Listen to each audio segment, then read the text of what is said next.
Ang ganda nitong mga punong kahoy na ito, oh. Pang winter talaga.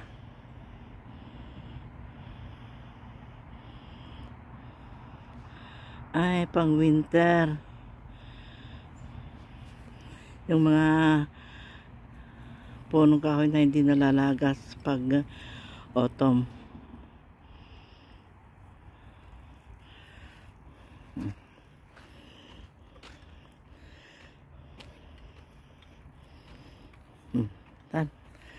Pagpatuloy namin ang paglalakad mga kaibigan, papasok kami doon sa banda roon.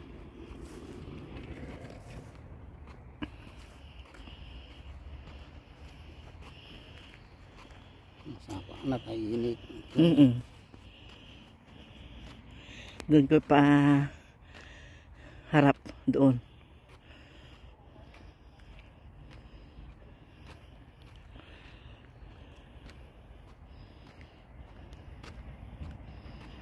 Ay, maglalakad-lakad na naman.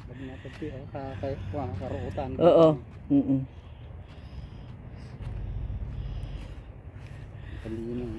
At saka malinis naman dito. Hindi na tayo doon na lalakad, dito na lang sa damuhan. Susulpot tayo doon sa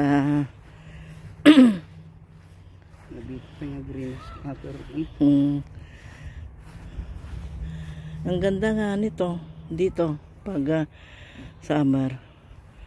Maaliwalas ang paligid at saka masarap ang hangin, fresh na fresh, walang alikabok dito.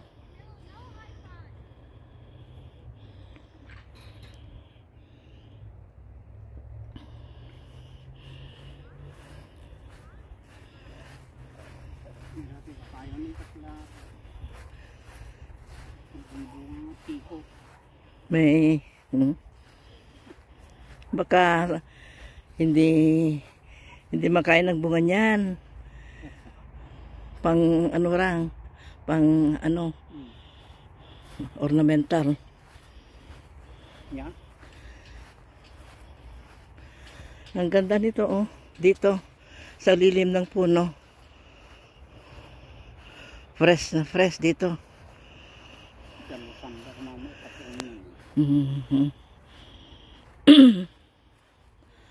Ay, yung alisin yung mga mababang sangat. Ganyan talaga ang mga puno na yan, na klaseng puno. Kahit sa baba maraming sanga, oh.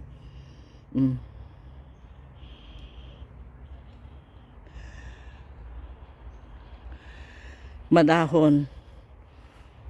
Masarap pa lumilim sa mga punong kahoy na ito, oh. Ang ganda, oh.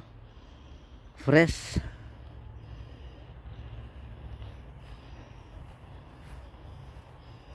Dapat sana may upuan dito. Nilagyan nila ng upuan.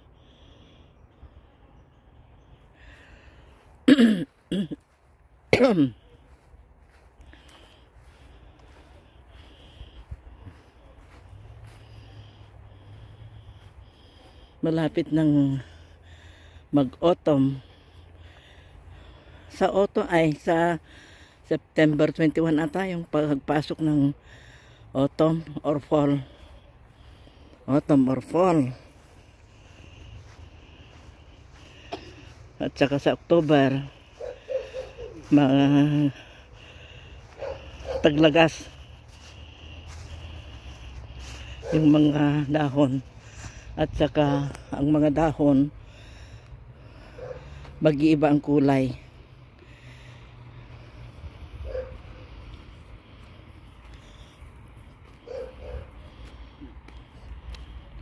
Colored leaves. May mga karamihan dito yung leaves pag autumn, yellow, orange. Sa ibang lugar mga red.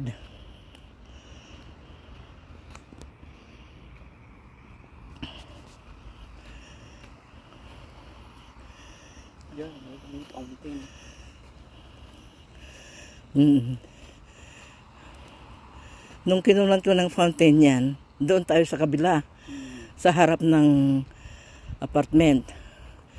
Dito naman sa likod kami dumaan. Likod ng mga kabahayan.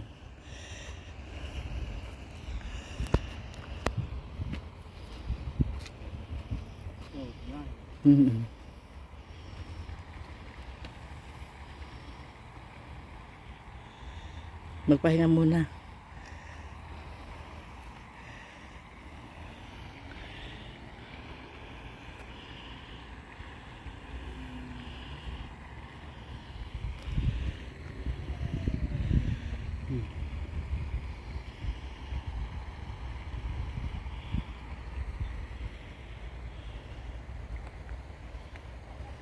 Malayo na rin ang nilakaran natin.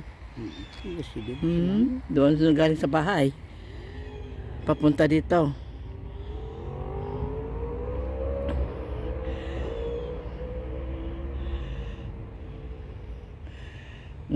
Maglakad tayo ng konti para sa susunod doon isang video naman.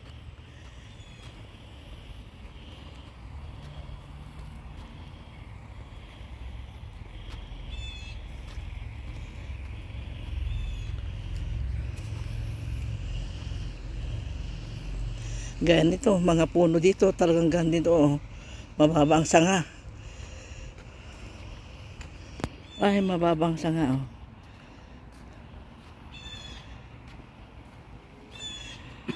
Dapat alisin nila, ano, yung nasa baba na sanga.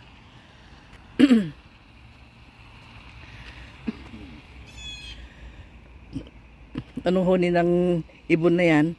Anong klaseng ibon?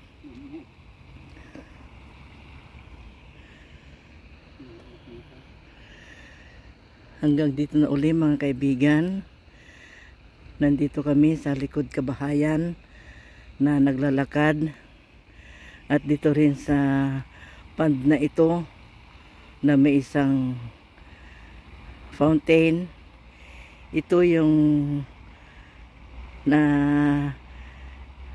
i-upload ko noon na pond na frozen.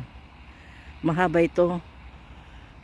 Doon ang dulo at saka yung isang dulo doon sa harapan ng isang apartment. Yan, yung apartment na yan doon.